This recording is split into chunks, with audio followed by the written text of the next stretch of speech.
I know I look a mess, but that's really not y'all's business. We here for American Horror Story, the latest episode.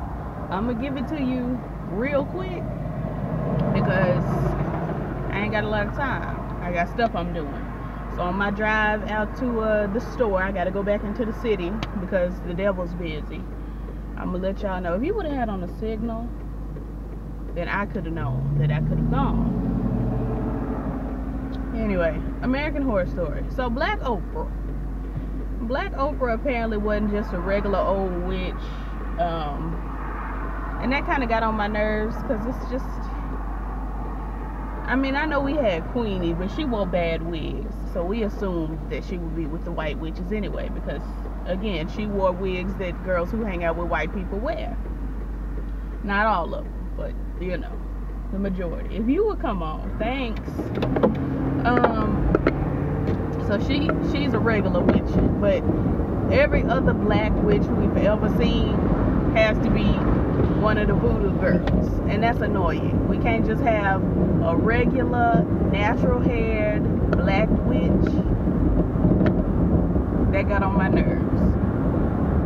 So Black Oprah done killed this woman, got her heart, put it in a bag, you know, voodooed her to death. Basically, had a voodoo doll, was sticking her and cutting her, and a mess. Got her heart out, put it in a little plastic bag, a Ziploc, took it on over to this woman's house, and we're like, where are you going with this heart? Why? So they get over to the woman's house, the white lady, and she like, you know, is it done? Did you kill her? Did she feel every bit of pain? And you know, Black Oprah's like, yeah, girl, she felt everything. She was hurt. They get the heart, honey. Then they put it in the blender. And I'm like, Then they put some, you know, a little oregano, a little, you know, seasonings and things. And she said, we're going to put some strawberries in it, make it go down better. And the white woman was like, we just going, girl, he don't deserve. So they blend up the heart, Lord, and the husband was all tied up. Hold on, I'm in this curve, y'all know.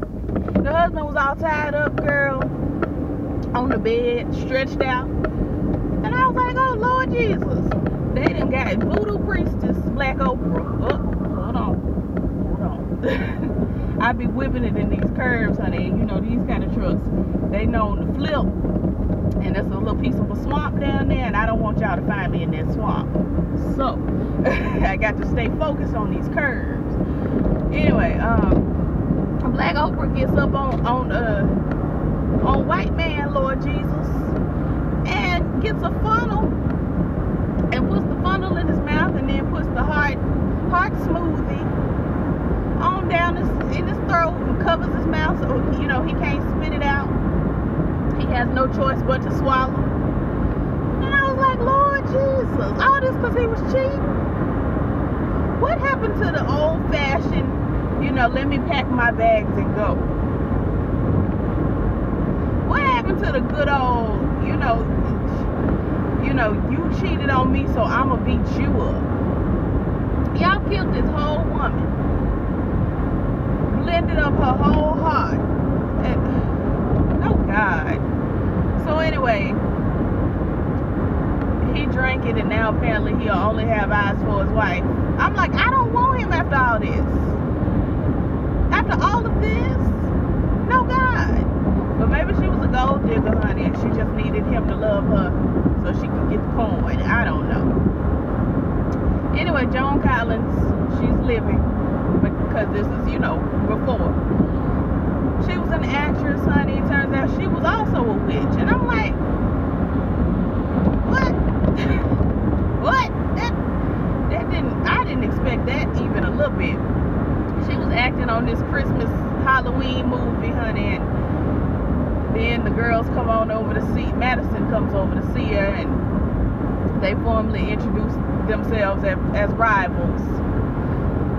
Because Joan Collins said she the only actress in the coven, and Madison was like, well, sweetness, I did a couple movies myself. Joan Collins says, no, that ain't it. I'm a classically trained actress. Hand. So you know they got a little piece of beef, and apparently her name is Bubbles. Bubbles is power. She can read minds. Now I mean it's a good little power, but it's boring.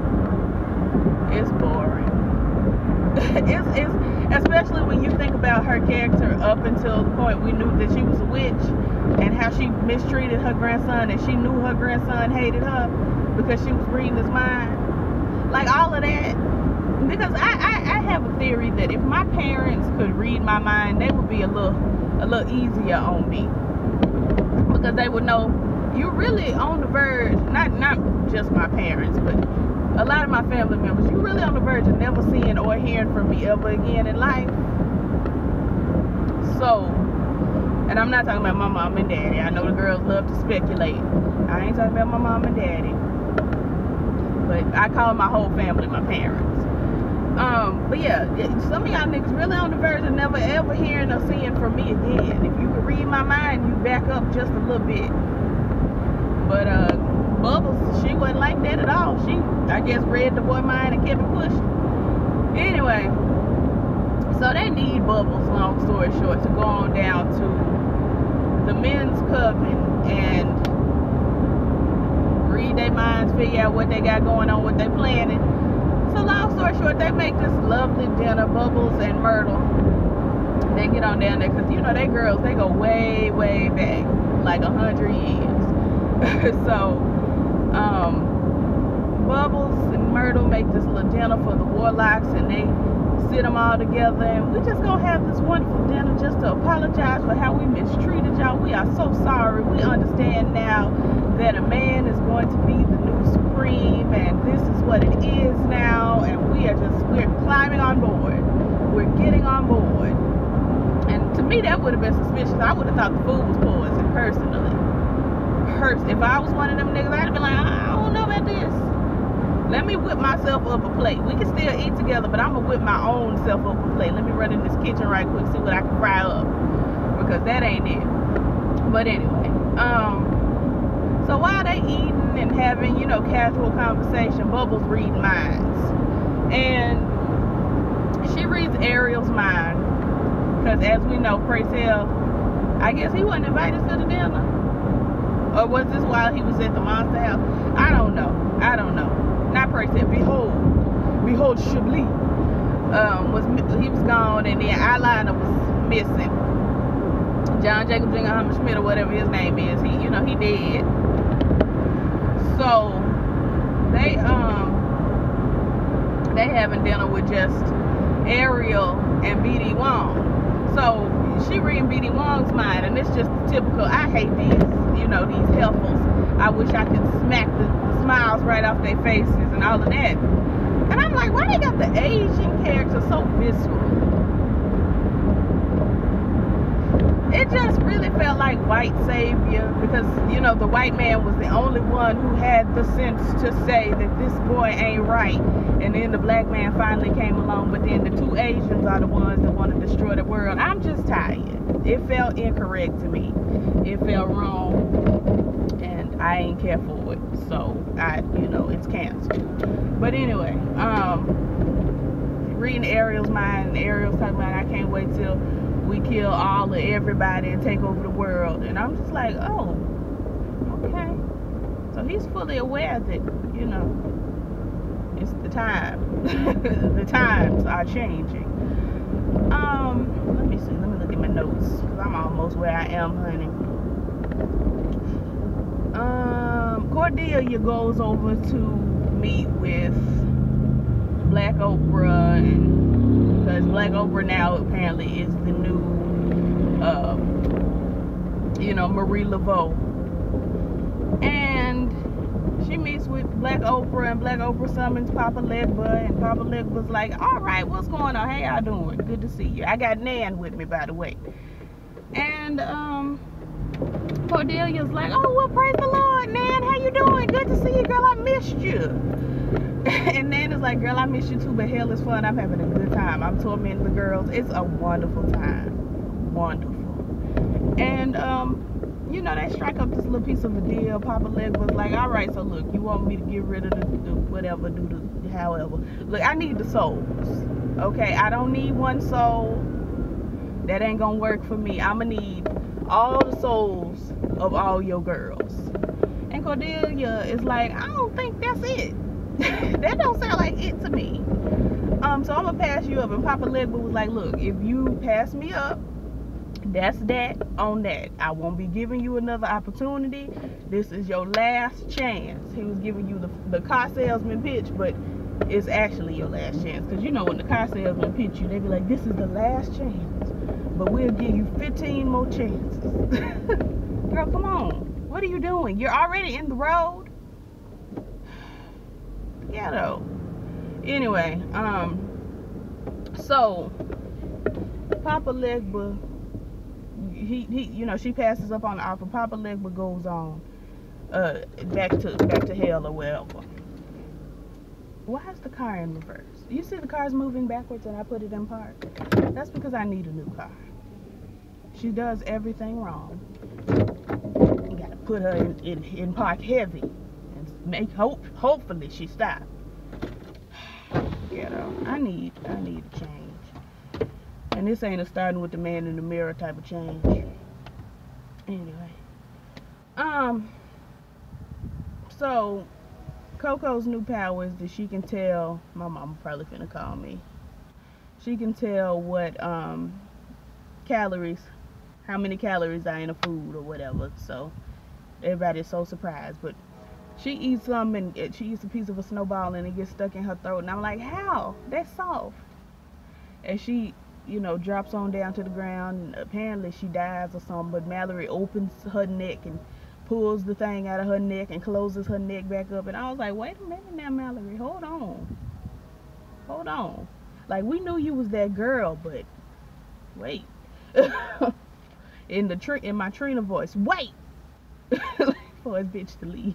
But Trina got a trick up her sleeve. Ow. I need to listen to some Trina. Anyway, she just put out a new EP. I like it. Let's see. We see how Cordelia brought back Myrtle.